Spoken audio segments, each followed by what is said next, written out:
What up, guys? This is Cheevo, guys! back here again with another achievement guide. Today we're going to be focusing on Murder Diaries 2. This game was published and developed by EpiXR. The game is a super easy completion or platinum trophy. It's only going to take about an hour and 15 minutes or so, and in terms of the price, it's $9.99. I gotta say, I do recommend waiting for a sell, even though this is a really easy completion. The only reason I say that is, at least personally for me, these games are getting a little tedious. We have a ton of airy games. We have the Life of Fly games, Life of Fly 1 and 2, which are pretty much the same as these Murder Diaries games. And again, I'm being honest with you guys. I don't know, Murder Diaries 2 kind of rubbed me the wrong way, being that they reused a lot of the levels from Murder Diaries 1. So yeah, being that it's going to cost you about $10 to dive into this experience, I just want to foreshadow to you guys that a lot of these levels look the same and feel the same,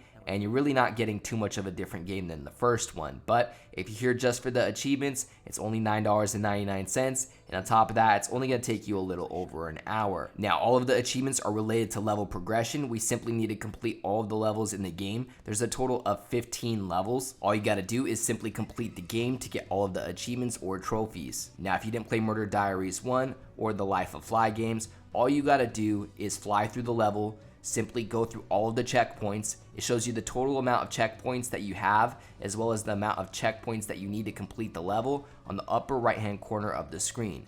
I have 4 out of 14 checkpoints.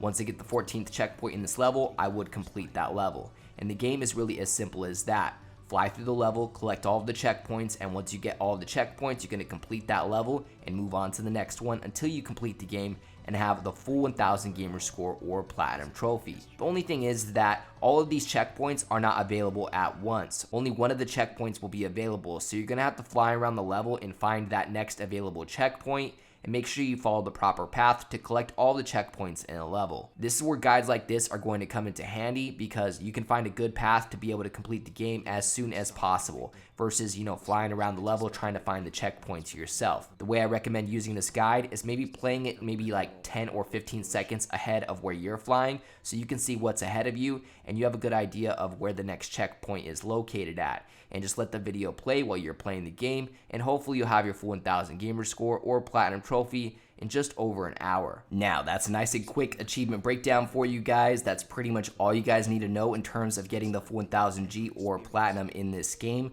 So I'm going to go ahead and end the commentary right here, as no more commentary is needed. But as always, I appreciate you guys tuning in. If you enjoyed this video, please leave a comment and don't forget to like and subscribe. That sought for so long would be fulfilled.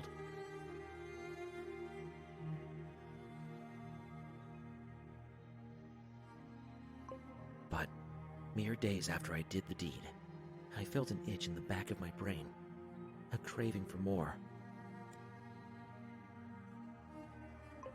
I'd spent so much time planning for that murder every day that when it was all over, I missed it.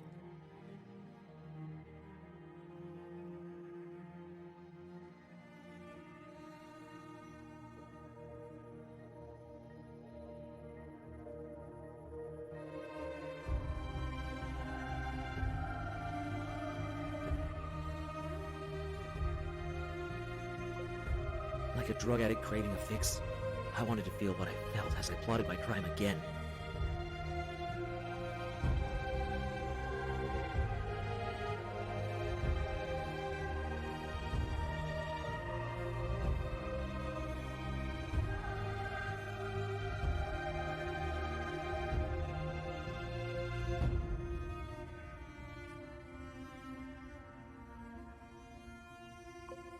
At first, I thought I just needed something to occupy my newly found free time.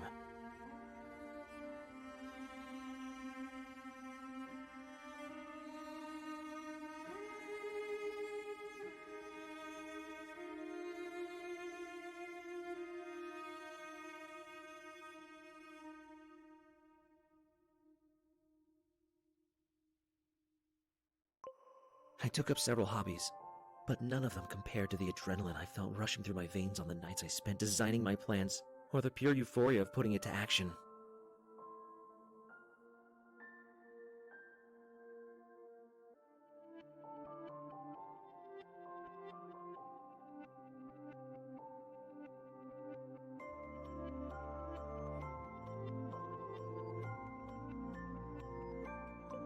It was maddening. From that point on, I knew that the thrill of killing would be something I could no longer live without.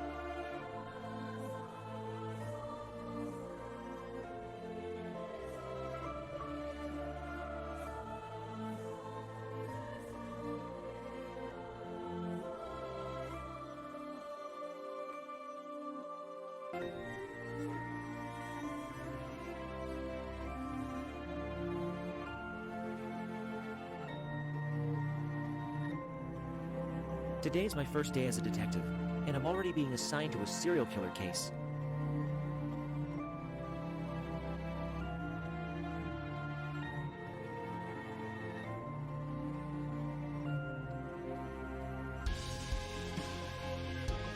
I don't know if I should be jumping for joy at the chance of solving a major case, or shitting myself under the pressure everyone's putting on me.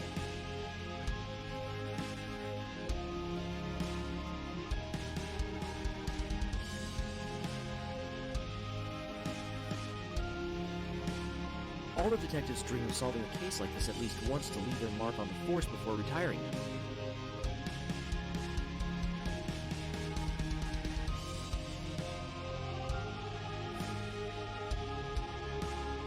But most of the time, the ones who do get to solve a serial killer case will already have had decades of experience as a detective by the time they're given the opportunity.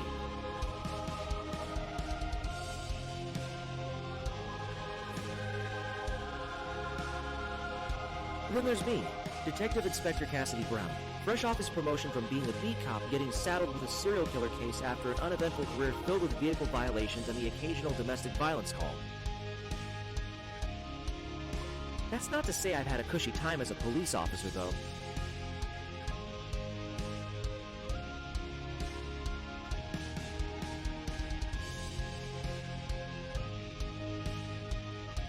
There are times when I've genuinely feared for my life before.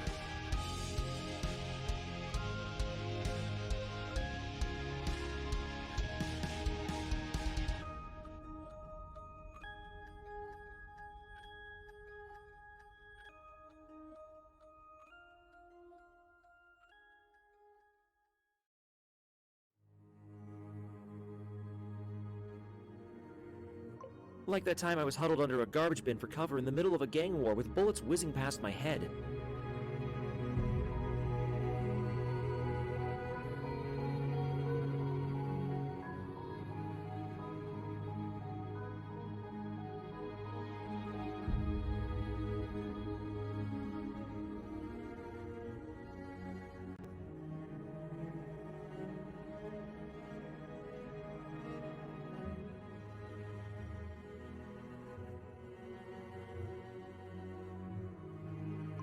One of the reasons why I was promoted was because of that incident. I was one of the first responders to the scene, and the only one to survive the whole thing.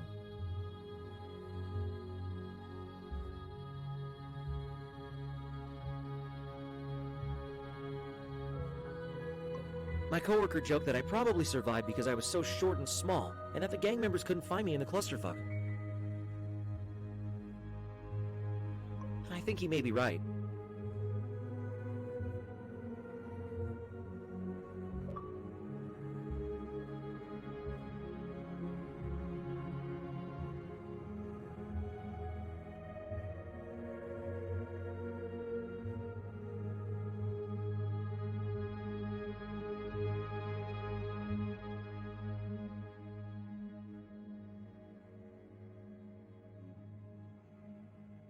It didn't take long for me to start planning my second murder.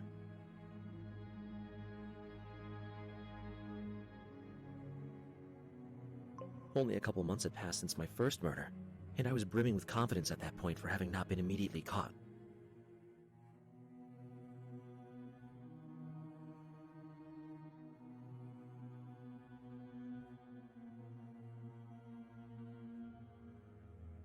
The planning took much less time than before.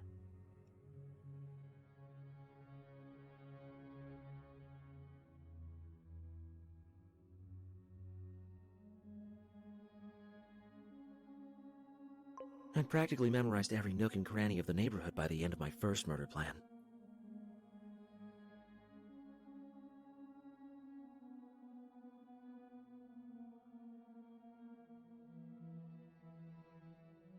All I needed to do was study my desired target over a long period of time, with a mix of online stalking their social media and actual stalking them in their day-to-day life. I didn't just pick some random person to be my victim, however.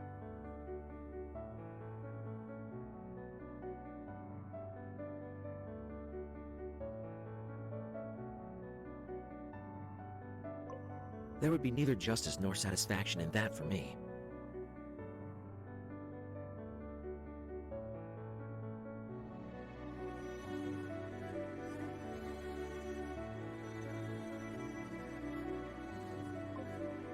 I wanted to kill someone who I genuinely thought deserved the violence I would unleash upon them. Otherwise, I'd be no different from the brutish thugs that fill the streets of my neighborhood.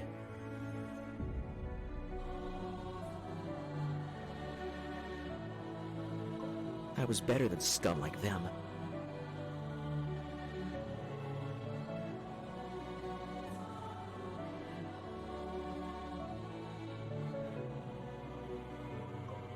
Not a hot-headed ruffian who hurt those around them for no reason, but a dispenser of punishment that had been eluded for too long.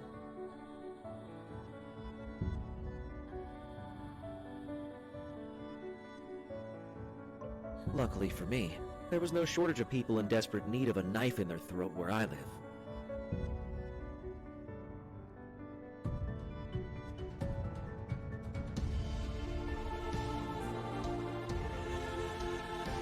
The hard part was picking which one I could realistically get away with killing using my meager resources.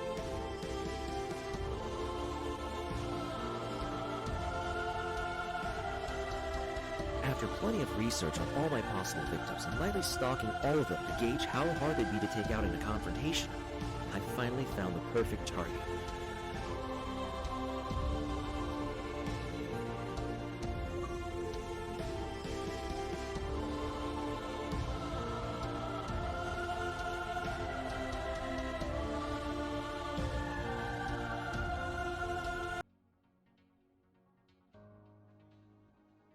Richard Dawson, the owner of a seedy but popular nightclub at the edge of the neighborhood, is believed to be the first victim of my serial killer.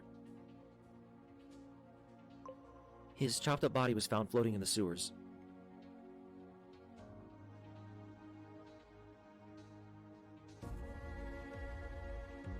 He might have gone undiscovered, had someone living in the apartment not had some problems with their pipes, which led to people searching the sewers for structural integrity.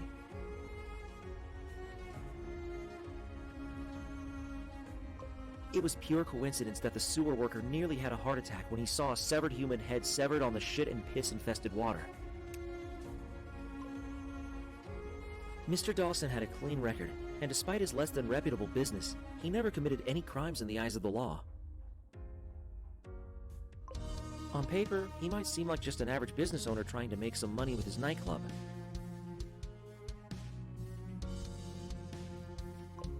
Nobody, not even the neighboring businesses, ever made any complaints about him, and all his admittedly shady friends had nothing but praise to say about him.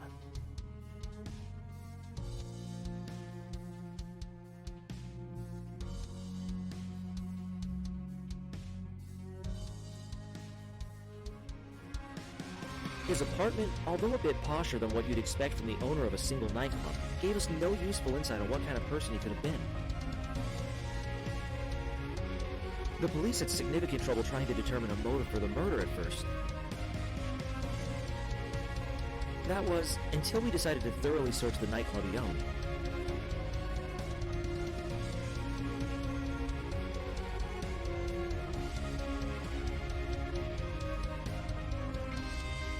Hidden away neatly from all the regular patrons of the nightclub were several luxurious VIP rooms for their most profitable customers.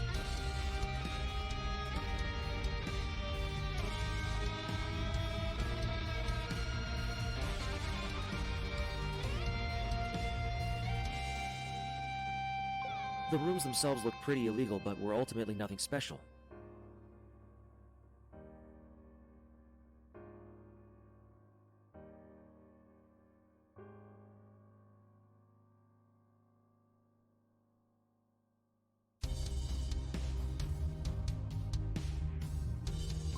A bed, a couple of sofas, and some colored lights to get the clients in the mood.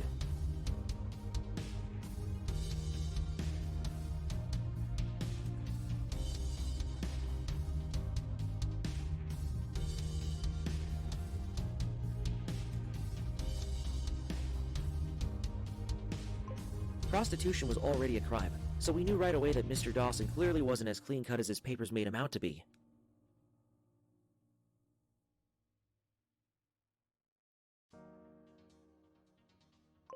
What we weren't prepared for was the truth of how truly disgusting that man was when we found the basement near the VIP rooms.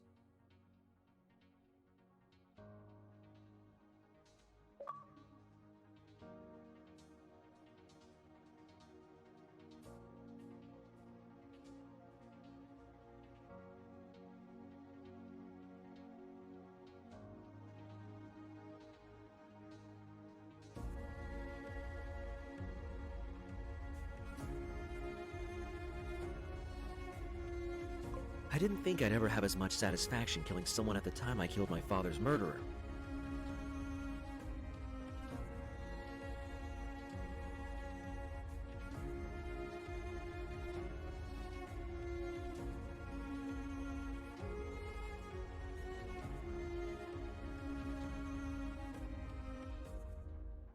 Richard Dawson proved me wrong.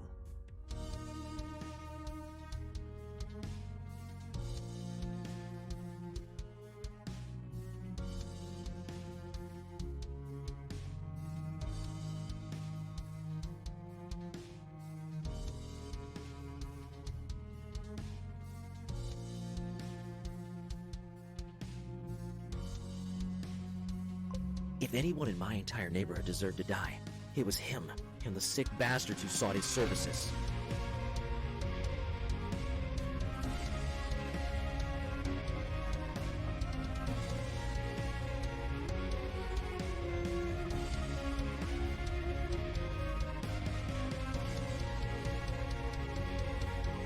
To be honest, he was pretty low on my list of possible victims at first.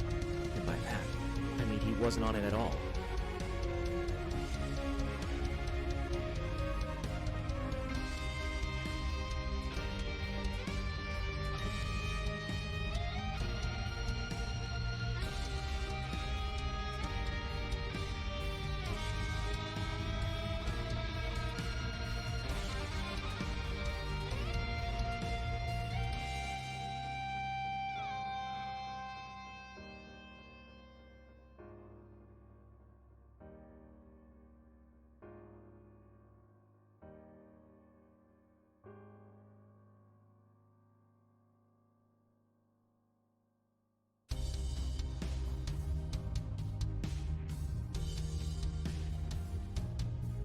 I was stalking someone else who I learned was one of the most prized customers.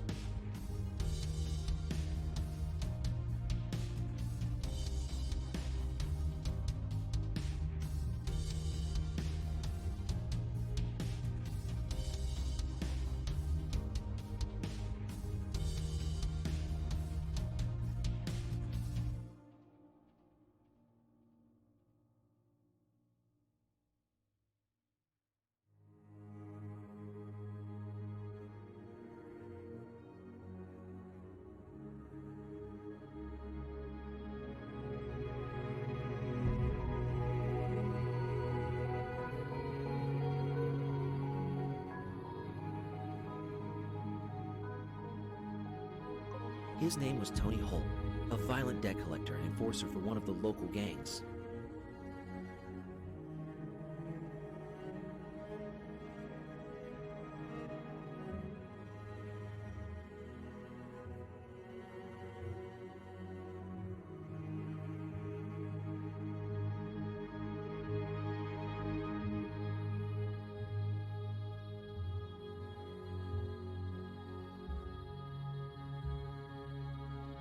He was known for not shying away from sexual assault if a debtor or someone forced into his gang's protection racket didn't have the money he was sent to collect.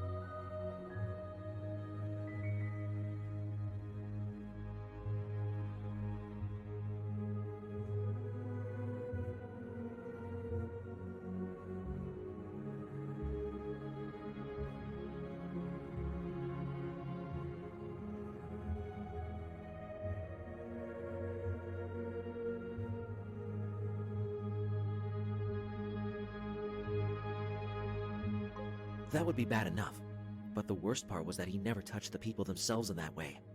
Instead, he would direct his advances to their children.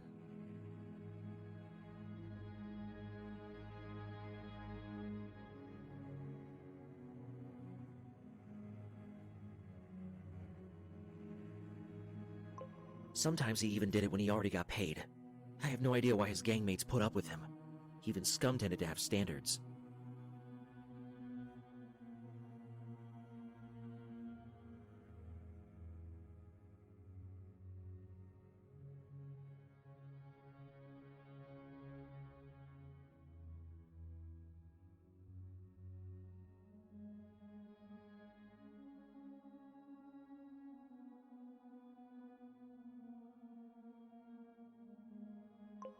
There's a reason why child molesters like him don't last long in prison.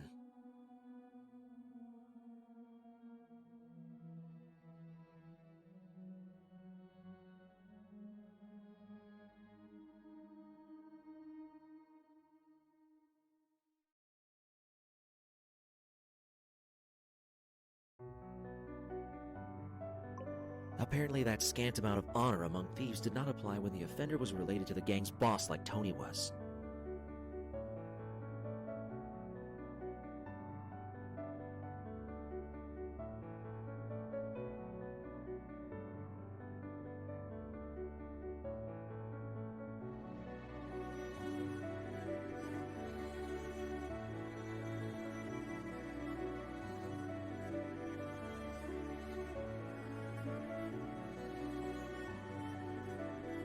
He was a towering behemoth of a man too, so I'm sure that fear of physical retaliation had something to do with why his gangmates never objected to his actions.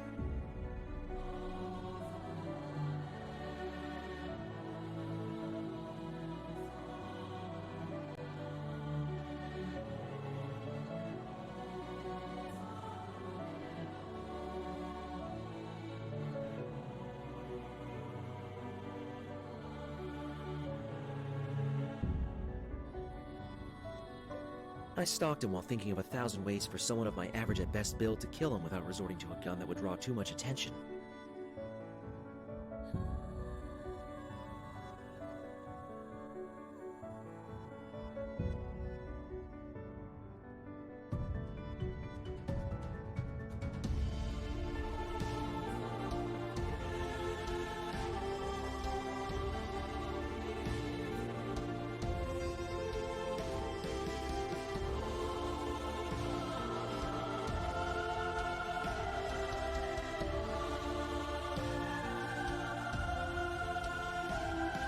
That was when I discovered the nightclub he frequented, and found out the dark secret hidden within through no small amount of effort.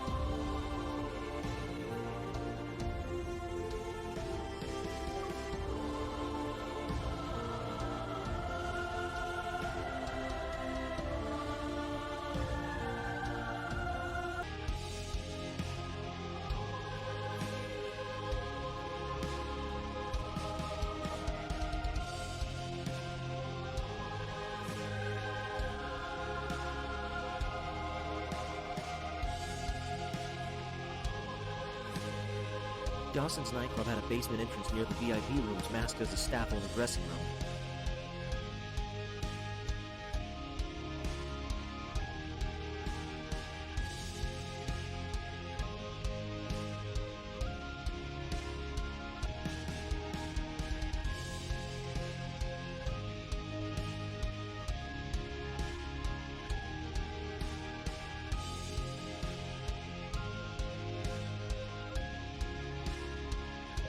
But when we opened the door, instead of tables filled with makeup in front of mirrors, we saw a set of metal stairs which led down into a pitch-black darkness illuminated only by a single dingy light bulb.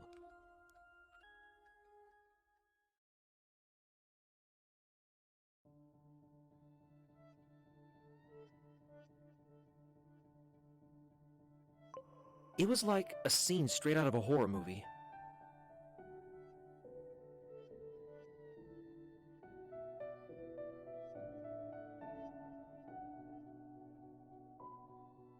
As we descended, the stench of human waste and blood made us gag as it seeped into our nostrils.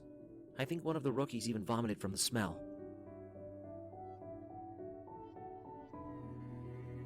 We shone our flashlights all across the basement once we reached the bottom of the stairs.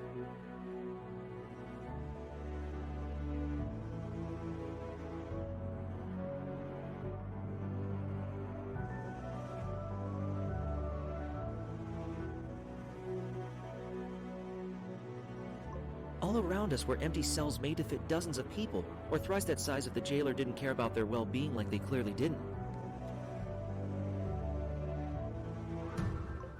Inside the cells were remnants of human life.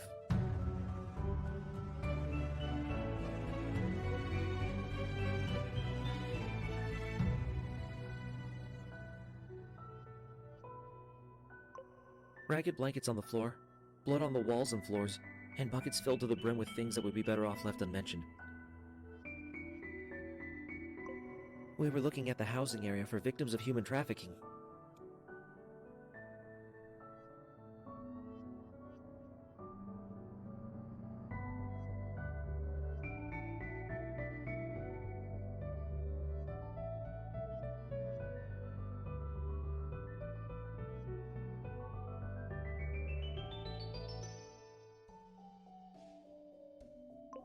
There were a couple rooms adjacent to the housing area.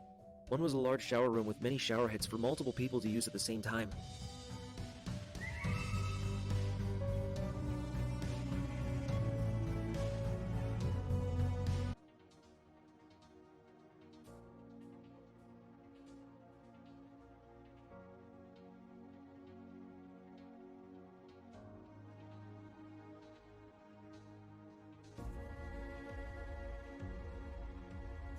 Another one was a dressing room stocked full with makeup and risque outfits and costumes.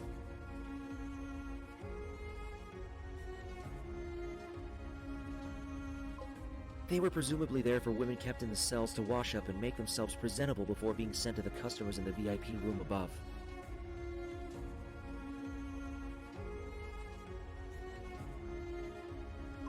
I felt sick to my stomach when I realized that most of the revealing outfits in the dressing room were made to fit children.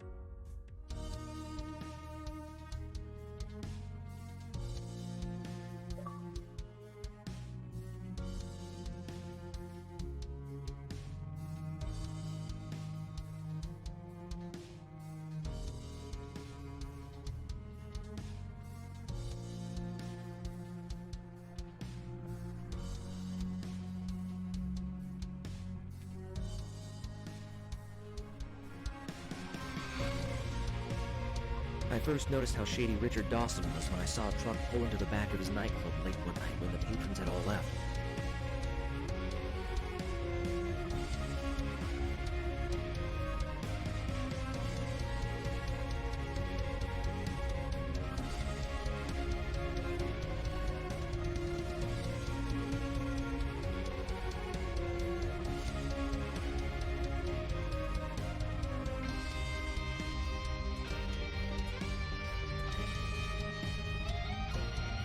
I'd stayed behind hoping to sneak into the nightclub after dark with hopes of memorizing its layout in case I had to resort to spiking Holtz to kill him later on.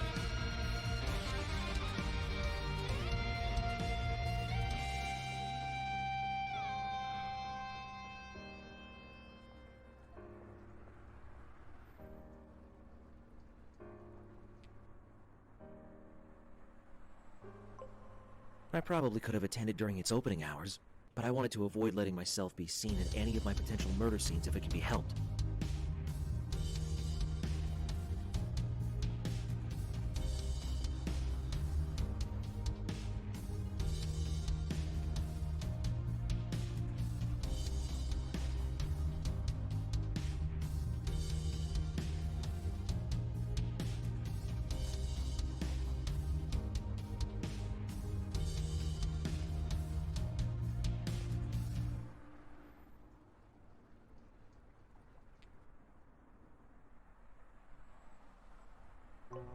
I watched from a distance as I saw girls, most of them no older than 13, being led like cattle into the back of the nightclub by men in masks.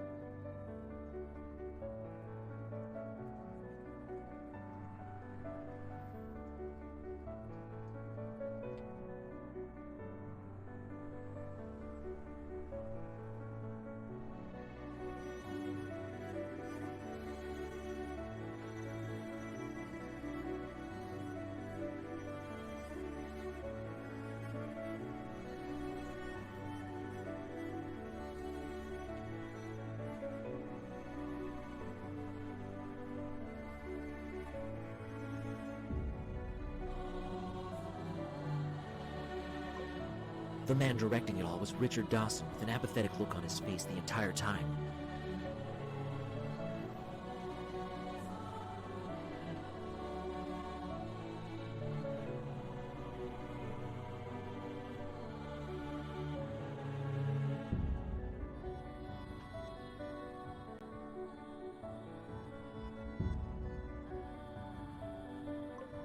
It was at that moment that I decided to change my target.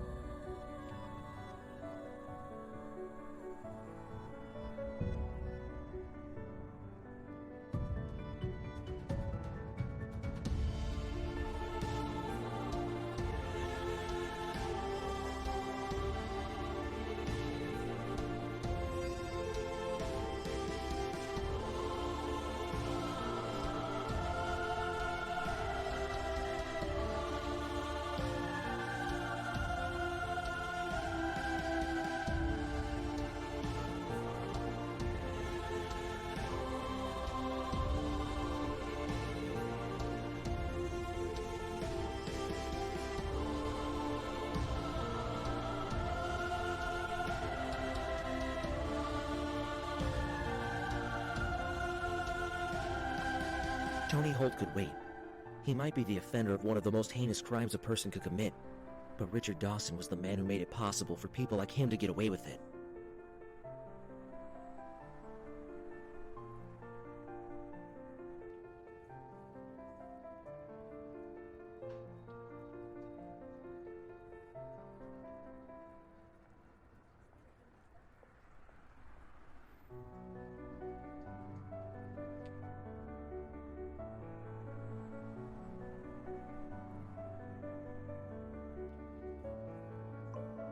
That was also when I made my mistake.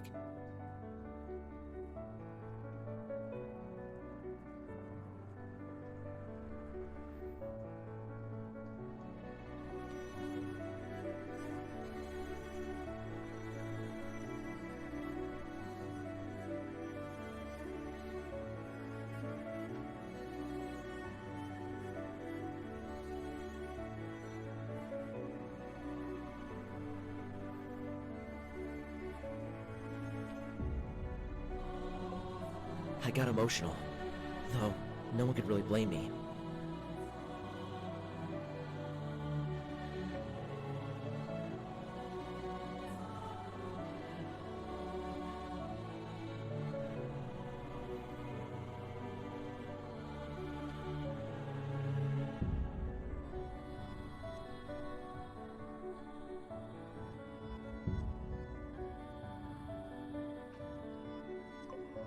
My little sister, Natalie, was the same age as many of those girls.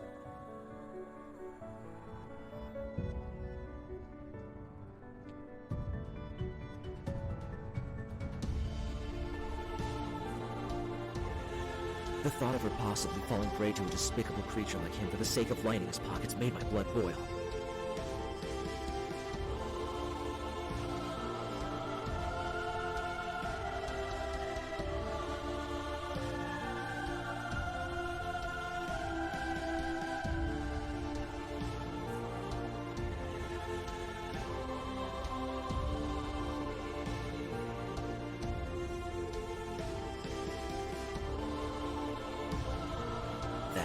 And my overconfidence from getting away with murder for the first time spurred me to action far too soon.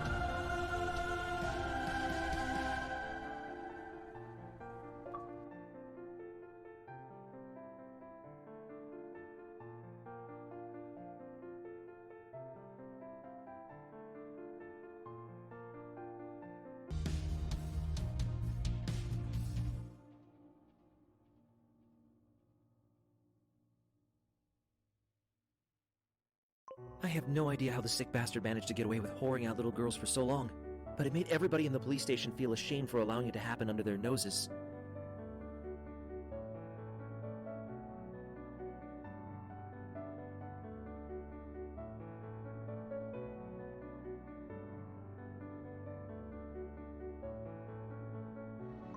I hate to say it, but if it wasn't for that murderer, we might have never discovered his wrongdoings.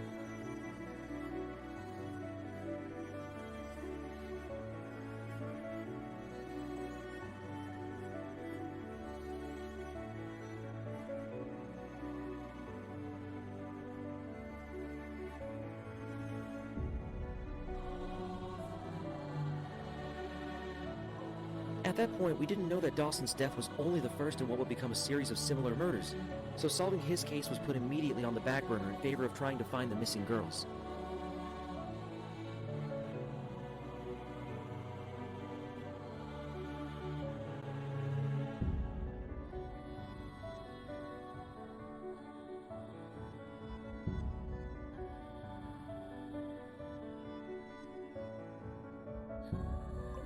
We all sort of assumed that it was a one-off instance of vigilante justice enacted by a relative of one of his victims who somehow found out about his actions.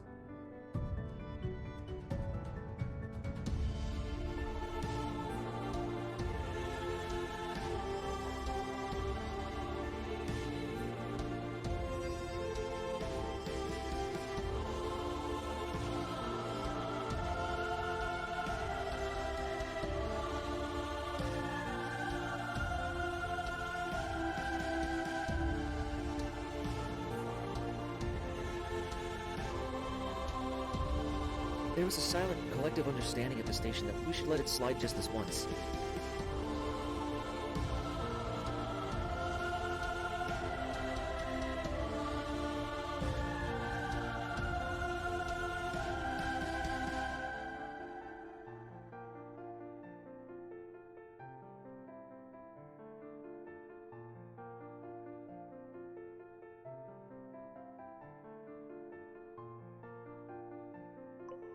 Hell, as far as any of us were concerned, Dawson's killer was a bloody saint for ridding the world of scum like him.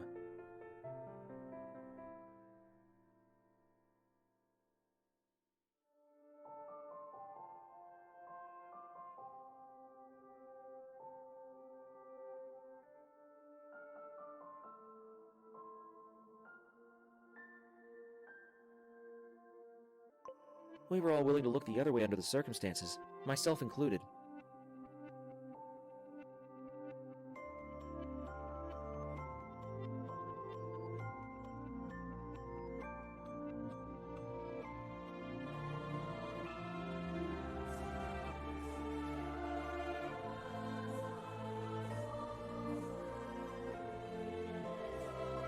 Little did we know that that wouldn't be the only time we'd get to see his work.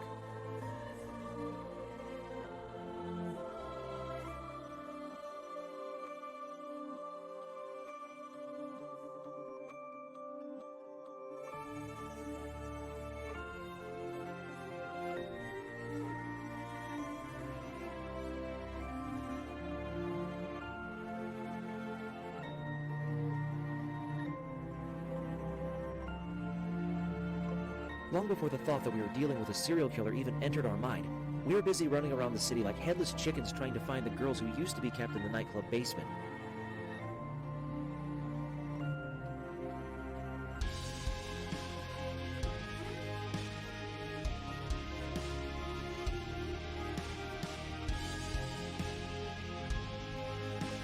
The crime lab came up with several dozen DNA samples from the cells which had us occupied trying to match the people for a long time.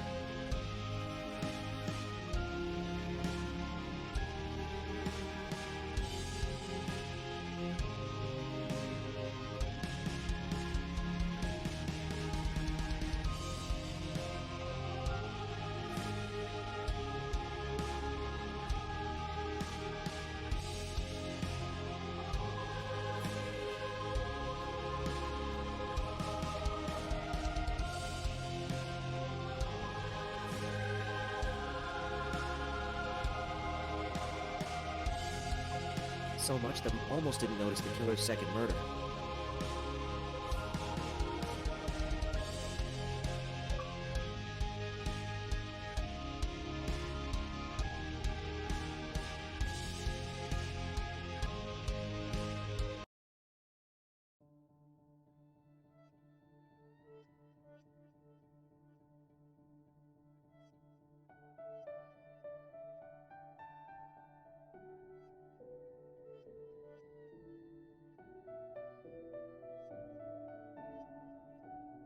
The same night I discovered his sin, I stabbed Richard Dawson in the back on his way home.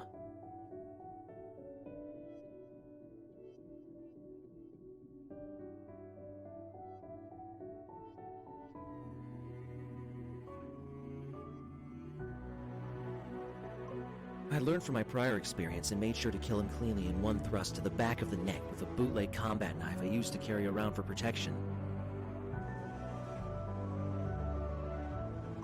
I made sure to point the tip of the blade upwards in order to quickly sever the body's connection to the brain.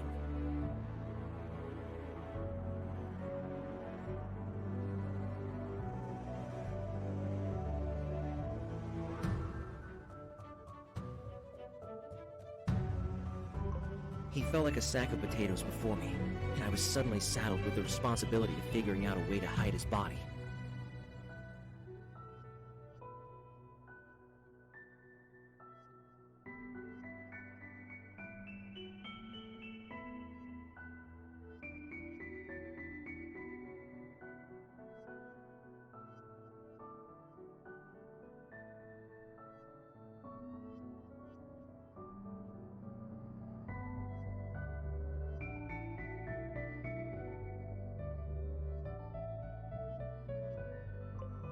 I'll admit, I panicked.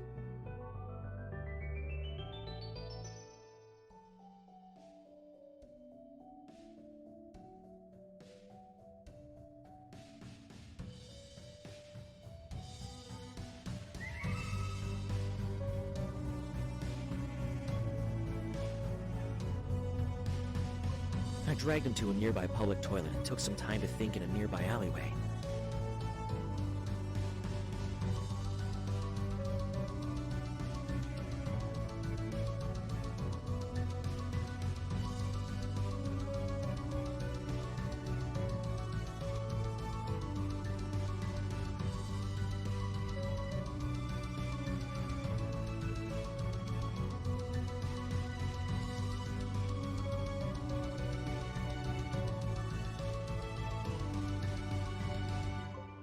I see.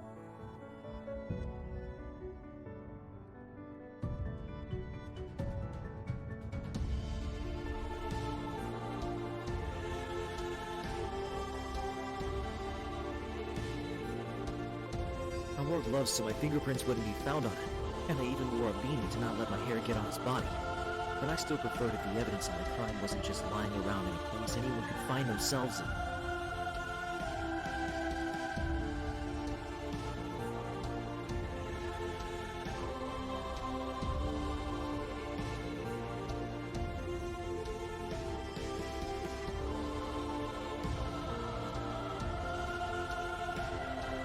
In the end, I ended up dismantling the body by the joints and dumping it into a nearby sewer I remembered was there, thanks to my encyclopedic memory of the neighborhood.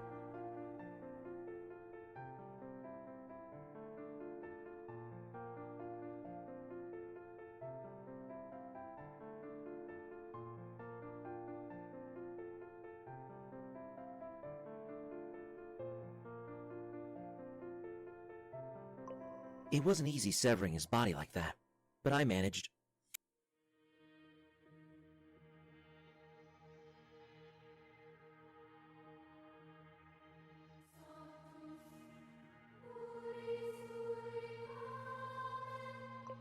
All those hours I spent studying weaknesses in the human body really helped me find the places to cut in order to sever the limbs and head.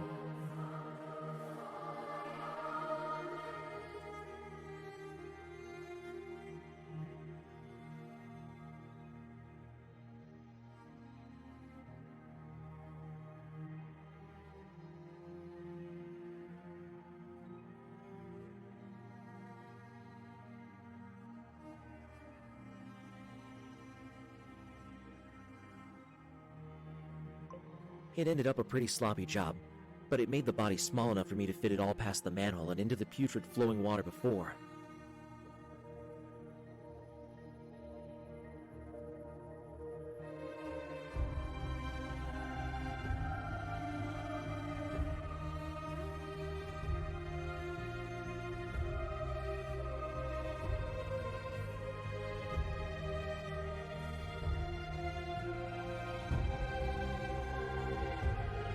After that, I pocketed my black blood-stained jacket to burn at home and washed all the blood from the public restroom I dismembered my victim in.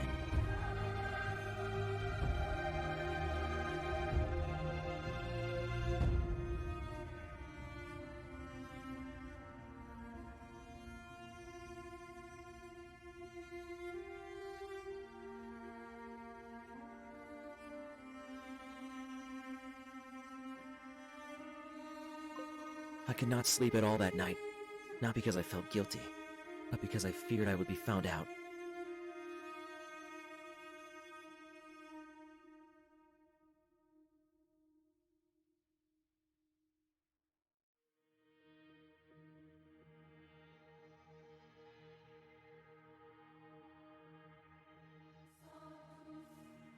However, I can't deny that the pleasure of such a spontaneous murder was more than anything I could have imagined.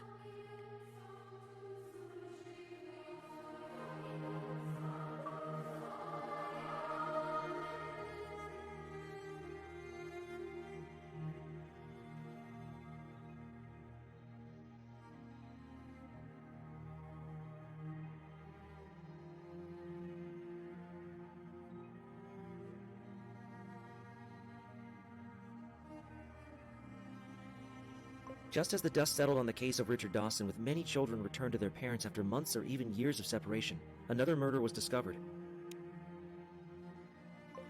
This time, the victim had been killed in his own home.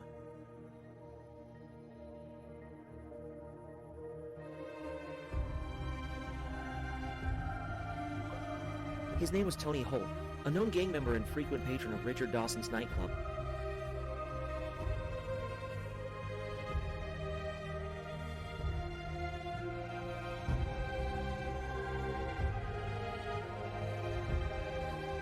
The murderer made no attempt to hide the body this time.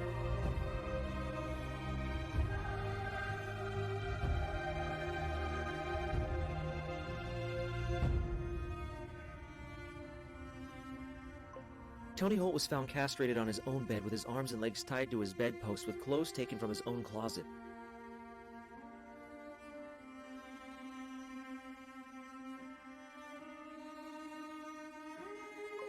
He was an enormous man, so at first we thought he must have been held down there by several people, possibly the parents of his sexual assault victims.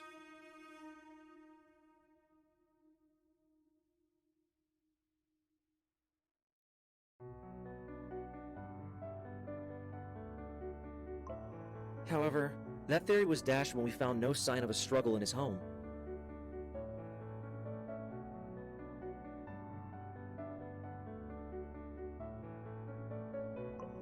Tony Holt was notable for his violent temperament. There's no way he'd let himself get tied up and his manhood cut off without a fight.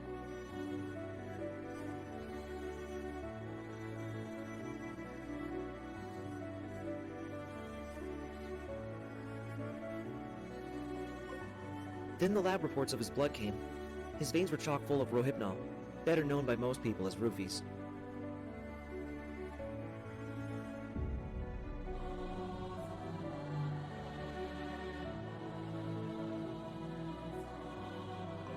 We found a whole box of the stuff in his kitchen cupboard. It was probably the first time he took them instead of being the one to hand them out.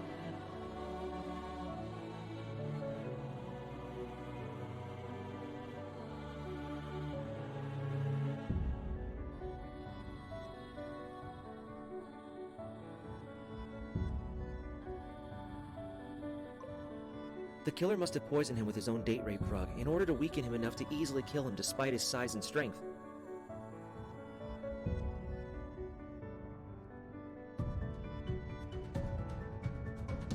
The back window of his apartment showed traces of being tampered with, so it was theorized that the killer must have gotten in through there.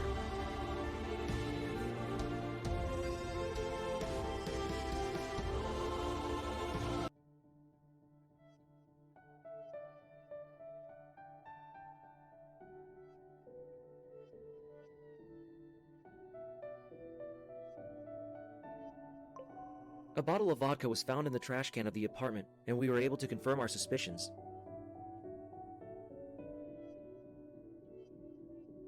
The killer had broken into the apartment, poisoned the vodka with the victim's own drugs, and waited for him to drink it before moving in for the kill.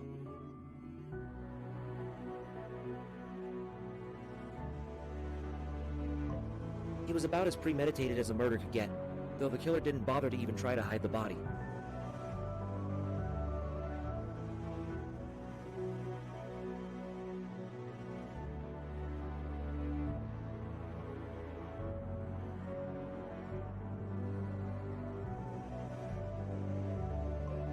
It was almost as if he wanted his work to be seen.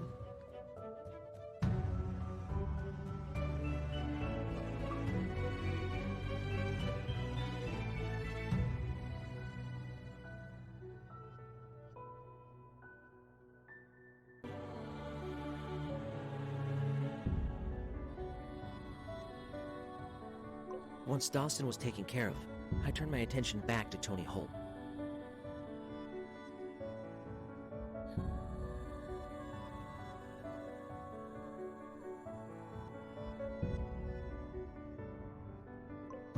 I held off making my move for a bit first.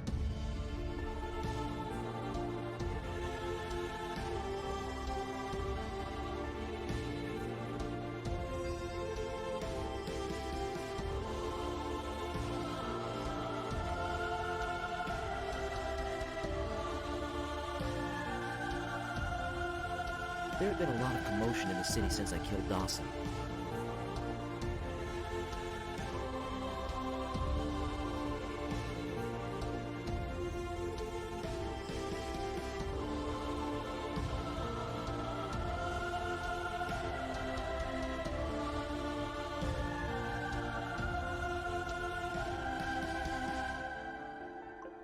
I knew that he'd be exposed after I killed him. It was only a matter of time before the police searched his basement for clues.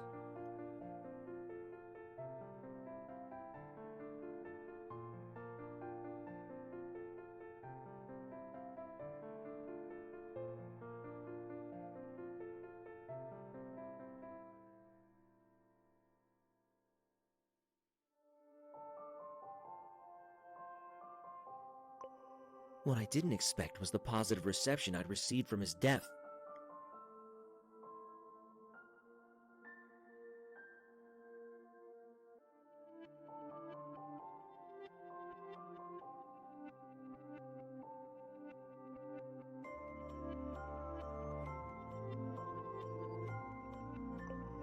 Most of the children who had been held captive by Dawson were able to return to their families after his death, destroyed any sense of coordination between his lackeys.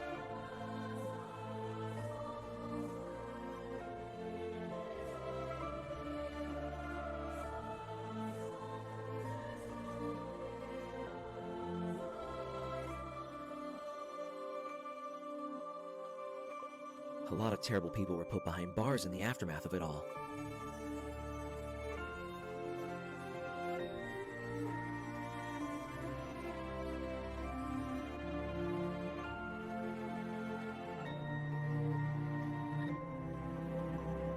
Meanwhile, people online and even the local newspaper praised the mysterious vigilante who killed the child trafficker who'd been hiding under their noses for all that time.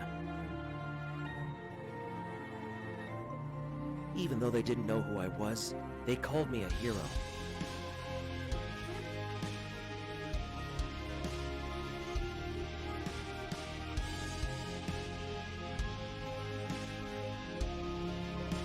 I had intended for Dawson to disappear without a trace so that people wouldn't even be sure that he was killed or not.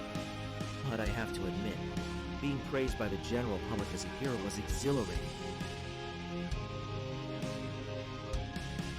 More than the satisfaction of carrying out a meticulous plan, now all my hard work was being recognized and appreciated by others as well.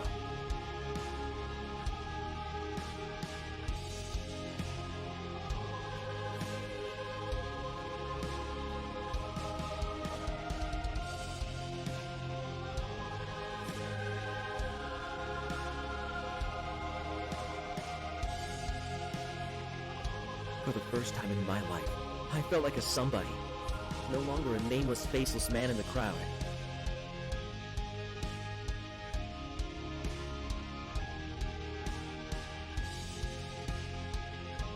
I had become the hero of the neighborhood, taking out the villains the police could not.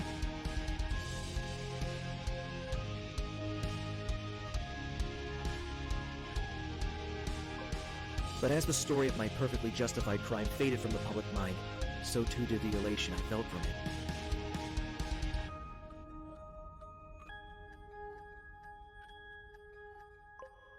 I wanted to feel that way again. So when I killed Tony Holt, I did so in a way that nobody would ever forget.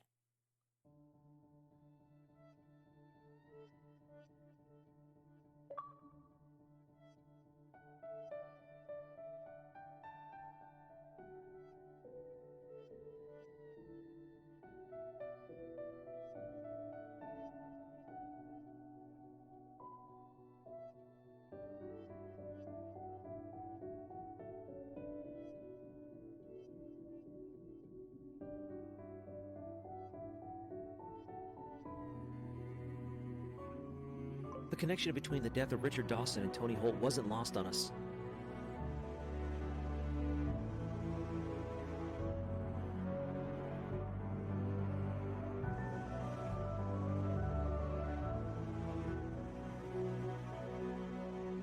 Holt had been a frequent patron of Dawson's in addition to being a known sexual assaulter with a penchant for minors after all.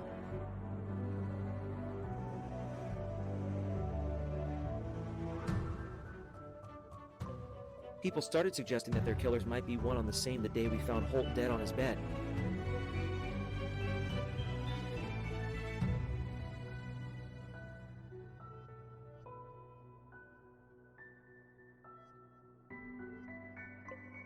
But if it really was the same killer, then he must have given up all attempts at trying to hide the body.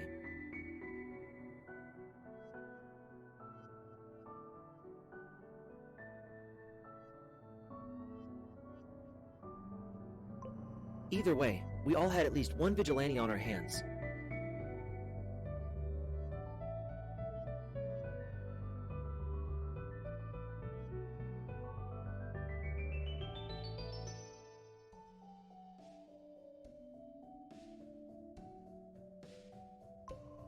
Some of my coworkers wondered if we should even try to apprehend him. That would be enough for some disciplinary action, but I didn't report them.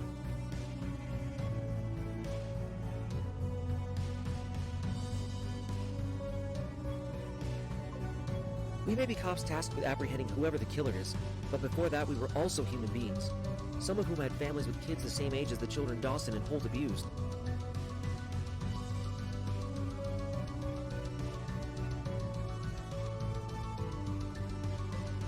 I really can't blame them for thinking that way. Deep down, I'm glad the killer did what he did too.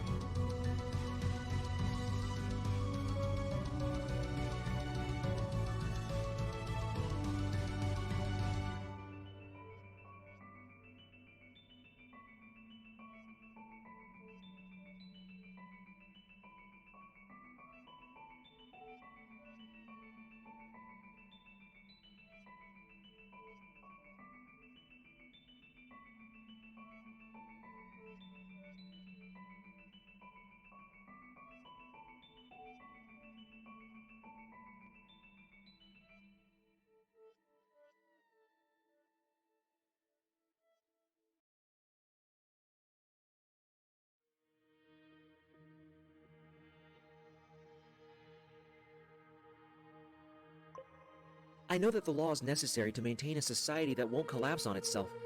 But at the same time, I can't ignore the fact that people like Holt and Dawson do slip through the cracks of our system and ruin the lives of good law-abiding citizens.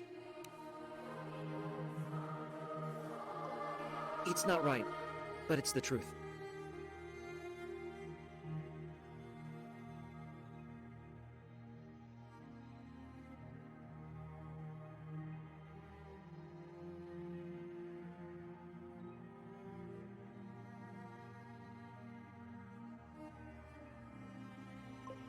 I couldn't blame someone for wanting to fix those injustices, even if it meant going against what the law dictated was right.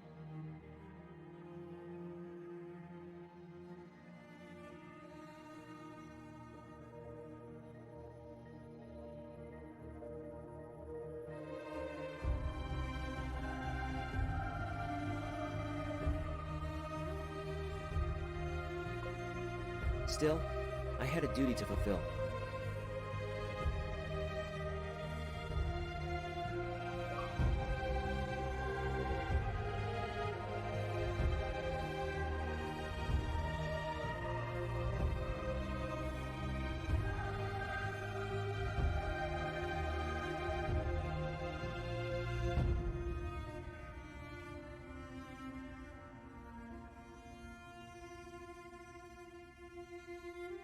I love my little sister Natalie more than anyone else in the world, but I could no longer have her slowing me down, now that the public will be watching as I cleanse the city of its filth. I left her with my mother, and moved out of the house using money I'd saved up over the years.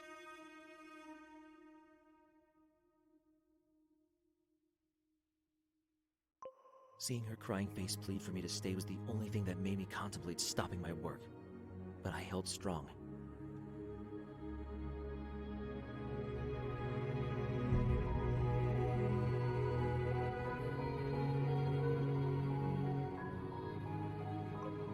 This was as much for her sake as it was mine.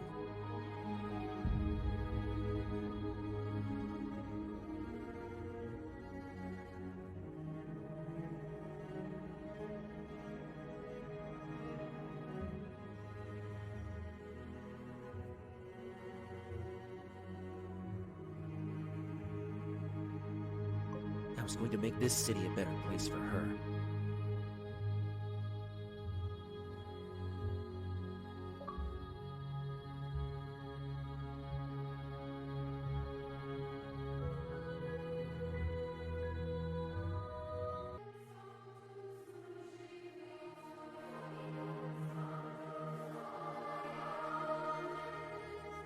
We managed to track the killer to a family apartment downtown.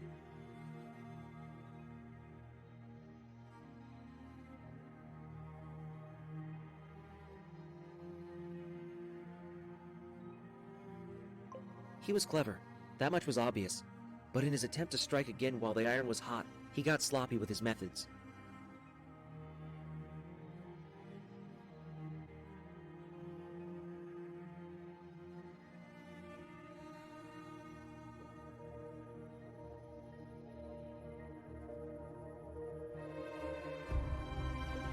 A homeless man who lived in an alley near Tony Holt's apartment spotted a strange young man nearby the day of the murder.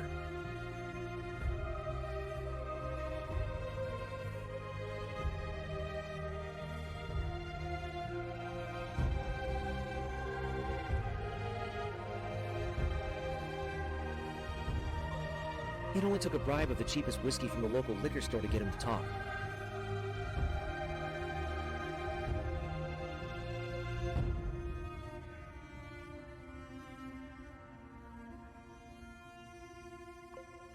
The homeless man knew about Holt's reputation as a violent man, and had settled down in an alley nearby because of it.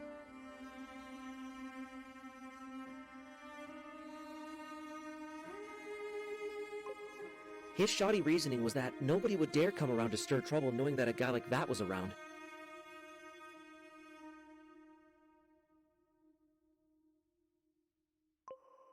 When I asked him what kept Holt from pummeling him himself, he just laughed and said that he was too much of a nobody for Holt to even notice him. Which, yeah, fair. I was actively looking for possible witnesses in the area and only managed to find him out of pure luck when he startled me by sneezing right behind me. We asked him for details on the suspect, and he gave us a detailed description of him. He looked young, barely past high school age, so we assumed that he must either be a new graduate or a dropout. After that, it was only a matter of looking through the records of schools for people who matched the description and asking the homeless man to point him out.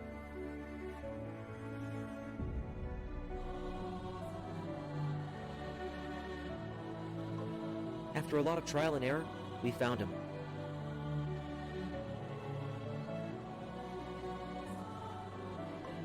He was the son of a known drug dealer who'd been killed by a rival gang member. Said gang member then mysteriously went missing without a trace, though at the time it was assumed to be a hit from a rival gang.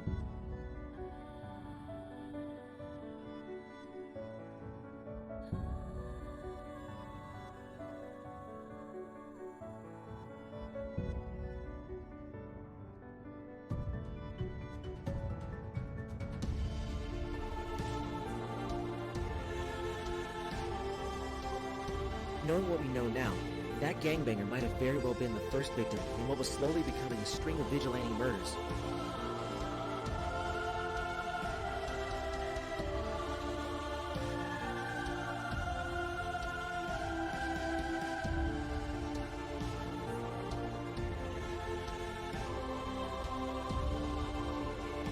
Natalie called me not so long ago telling me that the police had come searching for me. It seems I've been careless with my latest murder.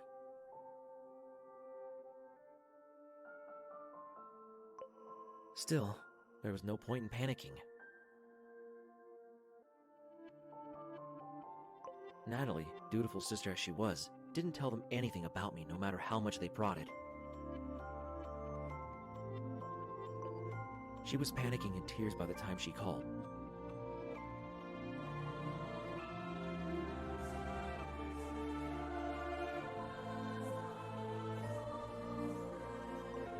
told her that everything was going to be fine.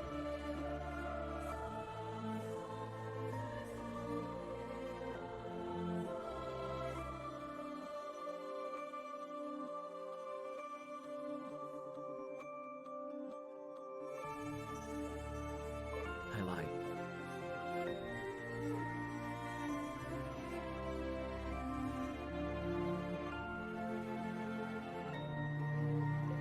At first, I'd plan on moving to a cheap apartment in the city, but that won't be an option anymore.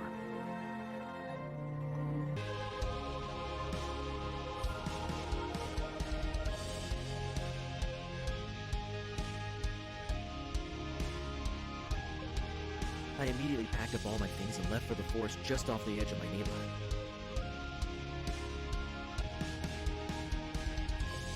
I knew from my past research that an abandoned house lay there, built and forgotten by a rich man who had died a long time ago without leaving it to anyone.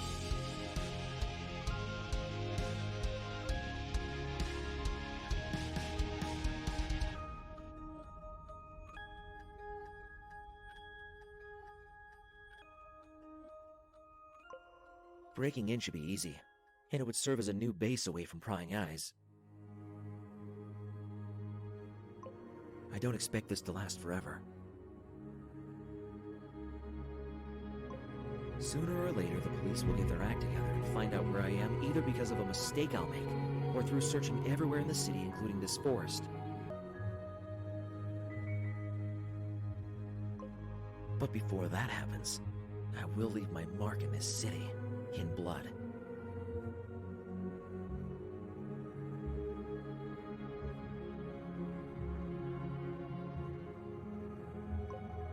No matter what the police say, I'm already a hero for the common people oppressed by the gangs and thugs that abuse them.